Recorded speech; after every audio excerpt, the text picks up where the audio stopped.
Good day, ladies and gentlemen. As promised, we have our first couples recording here for the Q&A. And we initially decided that we might do video, but we are recording this at about 9 p.m. and the kids are finally asleep and the babies are asleep and all the things. So we're just going to do it audio for reasons of obviousness because it's pajama time. And it's hard to find good lighting. This is my beautiful wife, Brittany. Say hello, Brittany. Hello, everybody. She's pretending she's nervous. No, I'm not nervous. All right. So shall we get into the questions? I was thinking of doing an introduction, but you need no introduction, as they say. Mm-hmm. And a lot of the questions are going to be asked are going to be asking things that you will explain about yourself. So it's kind of like, let's just get into them. What do you think? Sounds good. Okay. Number one. So the first question is, what led her to not use a cell phone at all? And how does she keep in contact with other moms? Our SSPX moms group stays in contact solely through text, for example. There are so many things that require text nowadays. There are harmless conveniences as well, such as remote deposit of checks. With lots of little people in the house, that would be far more convenient than driving to the bank to deposit a check. I know a lot can be done on a computer, but some of the social interaction via cell phone can honestly be a lot easier with technology. Personally, I've always hated phone calls with little toddlers screaming in the background, for example. Just curious how she navigates it. So how do you do it, sweetie? That is a great question. And it pretty much hits all of my initial concerns with getting rid of my phone. So basically, I guess, starting off with the reason why I wanted to get rid of it in the first place, I had been wanting to get rid of it for quite a while. I didn't think it was possible. I kept thinking all of the reasons that I needed it and why I can't. And so I kept going with it, and I did all the things that I'm sure many people do, which are trying to put time limits on it and put it away at certain times and only have it out at certain times. But I was feeling very beholden to this small little screen, and it was actually causing me a lot of anxiety and just inner conflict, I guess, lack of peace, and guilt, a lot of guilt because my kids... Because you kept looking at pictures of your husband all day. Right. Yeah, that was the biggest distraction. No, but I did feel like my kids were asking for my attention at times, and I would be involved in, let's say, a important conversation with a friend or family member, that the conversation was important, but it wasn't the right time. And so that can happen a lot with texting. So anyway, I would find myself in these situations, and the kids would be saying, "Mom," and I'd be saying, "1 second, I'm in the middle of a conversation. Just give mommy 1 minute." And meanwhile, my kids are little, not understanding that me holding a screen is me having a conversation. They think that's talking, and I wasn't talking. So it's, I think, also very confusing for them. So these are all kinds of all the things that were weighing on my mind when I had considered getting rid of it. Then it finally led to Father Rion, one of our very holy priests, doing a conference talking about a mother's duties, and I'm not going to even try to say what he said because only he can do that. It was just beautiful and wonderful. And anyway, it pushed me to walk out of there and say, "Kennedy, I need to get rid of this thing." You were crying, by the way. Yeah, because honestly, he brought up all the feelings I was feeling already and the guilt. And just for me personally now, I can't, these types of questions are difficult sometimes because... Right. But let's address, because one of the main parts of the question is basically how do you get, because I think a lot of people say, yeah, for sure. I would like to, I mean, I say this all the time. If it wasn't for me doing this for a living, I would like to shoot my computer with a shotgun. I Yeah. mean, I like to write, so maybe I wouldn't, I don't know. But even then, I'd probably just want to get like a 1995 Windows 95 computer or a typewriter. I don't want to have my life ruled by technology. So, but anyway, there are many conveniences which are harmless. So Yeah. how do you get around it? So, yeah. So basically, when I walked out of that meeting, I just went right to work with like the actual practical things that I could substitute, the actual necessities that I really did need from my phone. So I thought GPS, camera. So we got a GPS. Yeah. So we got a GPS for the car. Lots of cars have one already. So if you have that, great. Now, I will say the GPS isn't as convenient. Absolutely. You do kind of have some hiccups with that, and it's not as user friendly. And there's definitely some inconveniences in terms of like being out and not having the internet to Google an address and then flick on Google Maps and it sends you to the place. So I really have to just think ahead. But also, we always joke that really you're just living like it's 2005. Exactly. It's not like 1950. Yeah. Like you have the internet. You do have a cell phone, like a little Nokia thing that just stays in the car. It's basically like a throwback to a car phone. Yeah. So you can call if you got in an accident or if your tire got flat. Like, there's still a lot of conveniences you have.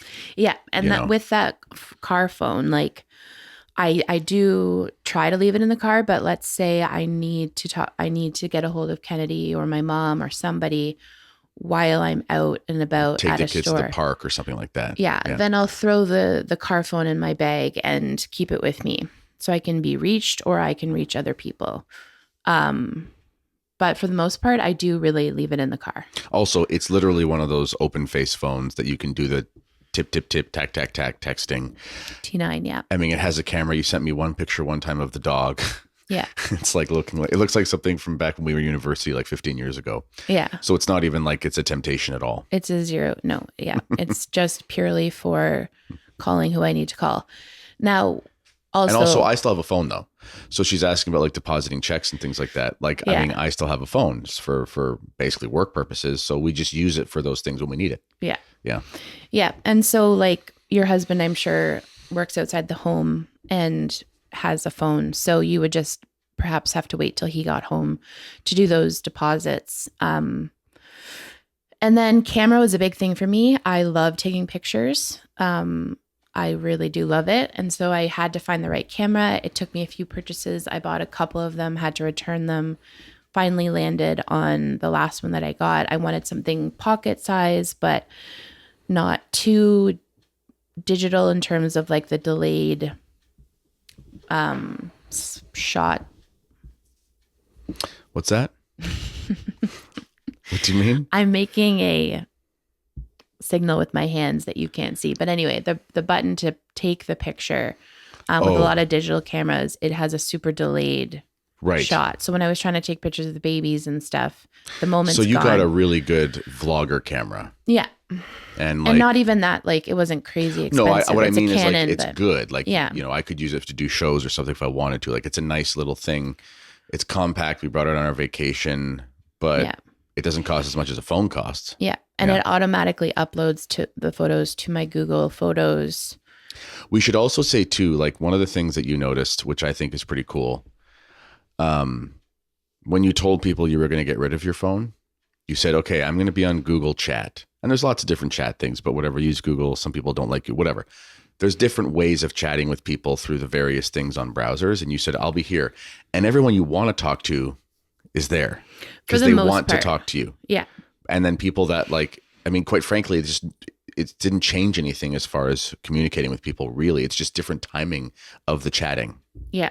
No, I'm still talking to all my friends, and I do sit down at my laptop throughout the day and touch base with them. So I'm not completely cut off from communication during the day with my friends. Also, phone calls. Like initially, I thought, wow, this is so crazy. I'm like calling people again. And now I don't even feel weird about that at all. I talk on the phone with my friends. Kennedy will walk into the kitchen and I'm on the phone. To actually reference that question again, I think she said crying babies and something like that. With the kids around, how do you make phone calls? Yeah. So funnily enough, like the kids actually just adjust to it. And I think they like it. They see, their mom engaging in a conversation. They're interested. They also know how to give me privacy. If I say, 1 second, mommy's just going to go to this room and finish up this conversation. And they have to learn patience and all of those things. They also learn phone manners now because people call the house much more often than they did before. So all my kids we also have this caller protection from any scammers or telemarketers. They can't get through to our line. So it's kind of like a protection there for our kids. So the only people who call or get through are, people we know and know us. So they've learned how to answer the phone properly and say their name and say... They've learned phone manners. Yes, please, 1 moment, I'll go get her. So that's really great too. Again, so basically there are definitely some inconveniences, but not really, especially if your spouse has it. Also, again, I would get rid of mine if I didn't do this for a living. And in that case, I'd probably say something like, we have the iPhones. Yeah. Like I own my iPhone. So I would just put it in a drawer and I'd be like, okay, for the check thing, I'll just turn it on.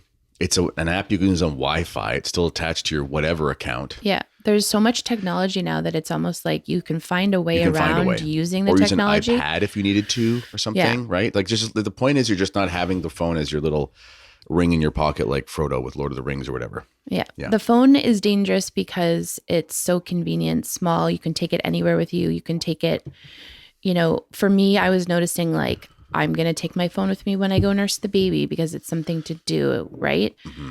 And all these little moments that I would just like go and take my phone and just, basically waste time. I think the first adjustment was like those moments when I didn't have my phone to go and do these little things. And I just sat with myself or the baby or whoever. And it was just so freeing. It was just like, oh my goodness, I'm a human being who just is with her thoughts and just here in this moment. Like it was freeing beyond belief. It was what I wanted. It's what I knew I wanted, but I just had to rip off the Band-Aid. I got rid of my phone in 2021 for 1 year. And the only reason I got it back was because I basically was going to go off on my own podcasting, all that kind of stuff. And I was working for LifeSite News and meetings and things like that. Everyone, the problem with the work world is that there's a lot of problems, but everybody in all corporate settings are all on phones. And LifeSite News was the same way. So it was, Teams meetings and things like that. And I realized I was literally running around the house, carrying a baby in one hand and a laptop in the other, putting it to my ear like a phone. It was just... And even Father Rial, who is a very holy priest, did say, obviously there is a purpose for the head of the house to have a phone and to be in contact with the world in this way. But it just wasn't necessary for me because my station didn't require it at all. It doesn't require me to carry a laptop in my pocket everywhere I go. I don't need a laptop in my pocket. Yeah. And now little things like when I'm out running errands, looking up, if this store is open or if that store is close to this store or I need to make all these stops, I just had to think ahead. I just had to map it out before I went, look it up on my computer real quick and see, okay, I'm going here, they're open till 4, whatever. Go to this place first. And I just make those plans ahead of time like anyone would have 15 years ago or however long it was. So it's totally doable and it actually makes your brain work better and you have to think about things better and you're not relying on this thing that just sucks the life out of you. And I highly recommend it. It's the best thing I've ever done. Very good. All right. We got through one question. One question that only took us 15 minutes. So we have about 20 more questions. So we'll be here for 4 hours. No, we won't. We'll probably have to do a part 2. That's okay. This next question. How do y'all, must be American, how do y'all help each other cope with suffering? How are married couples supposed to encourage each other in holiness gently? Well, I'm not laughing at that question at all. That's a very good question. I'm laughing at gently when it comes to Kennedy and I, because I don't think we do much of anything very, very gently. We're both pretty fiery people. Um, so how do we encourage each other? Okay, well, listen, I mean, how do we help cope with suffering? I mean, we're just there for each other. Yeah. You know, we've been through lots of different sufferings. I mean, you got injured, you've had C-sections, we have personal sufferings with family and whatnot, miscarriages, and you know, you're just there. You're just there, and you're just attentive to the things the person needs as best as you can be. It's not there's not really a magic formula. It's just you're there. Now, how are married couples supposed to encourage each other in holiness gently? Well, maybe I could just tell a quick story. I had my big coming back to the faith before Brittany did. She was pretty quick after, like within a year. But during that year, there were a lot of conversations, and she was asking me 1,000 questions. I am not a patient person. Maybe I am. I don't know. But I'm not the kind of person who acts the way that I acted, in the sense that I just let a lot of things go, and I would just stop when it was time to stop, and I would answer when you asked. Mm-hmm. And I don't know if that's a perfect comparison, but there was something there where I just I read something actually from Scott Hahn, of all people, and he was talking about how he had a conversion, and then his wife and Brittany and I were both Catholics by baptism. It wasn't like a conversion from another religion, but it was an interior thing. But him and his wife were both non-Catholics, fully. And he had converted first, and he was trying to talk to his wife, and then he relays in the book how a priest gave him advice, and he said, you know, maybe you should let the Holy Spirit convert your wife and not you. And it was a good example. Yeah.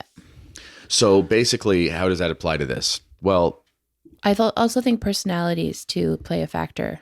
So Kennedy, he is one to take a step back and let the situation breathe and let things simmer. And I'm a little bit more impulsive with my responses. So, you know, I think in a marriage, you're always trying to remember the other person's qualities that can help you. And so often I rely on Kennedy's ability to step back. He'll say, Brett, don't do that right now. Take the night, take a day, take some time. And that's usually good advice. And I think the same thing can go for him sometimes. If I'm like a hard no on something, I'm like, nope, Kennedy, this doesn't feel good. I don't like it. You know, my spidey senses are tingling. He'll be like, okay, you know, you're usually right about these things. Also, we just pray the rosary together every day.